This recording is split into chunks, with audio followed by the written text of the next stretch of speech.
Verse 16 of the 19th chapter of the Gospel of Matthew, Jesus has left behind the conversation about marriage, the conversation about family, and he's blessed the children. And now Matthew is introducing a new situation, and that's signal for us with his little interjection here, do. So, and look, sort of adding a little bit of, you might say, drama to the conversation. Look or behold, kai, the connective, haste.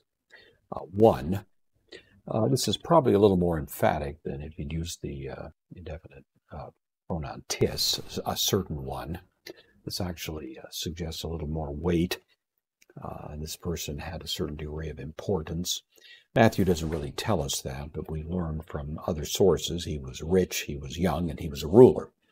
And all of those, of course, put him in a rather distinct class in the Jewish society. So one, that's where Matthew leaves it, pros eilthon, from proserchomai, aorist participle, so it's having come. It's in the nominative masculine singular, so it describes the subject of the sentence, which in this case is wrapped up in the adjective one. So one having come, auto, indirect object, dative masculine singular, to him, apen, said, third person singular. Aorist active indicative. Didaskala, the vocative of didaskalos, a teacher. Teacher, he says. Te, the interrogative pronoun. So what? Agathon, what good? And so he's posing a question about goodness, and then the te is going to invite the subjunctive. Poieso, should I do or shall I do? What good? This is the aorist active, the aorist subjunctive, first person singular. So what good should I do? Hina also takes the subjunctive. In order to, sko is the subjunctive, the aorist subjunctive of echo, to have.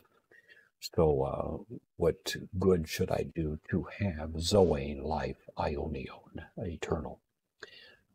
He's probably lived a life that is pretty much publicly impeccable. And at this point, he probably feels pretty secure, but he knows that Jesus is an established rabbi, a person of reputation. He wants to cover his bases and so make sure that he hasn't omitted some strategic point in his panoply of obedience. He wants to make sure he's got them all covered, and so he comes to Jesus posing this question.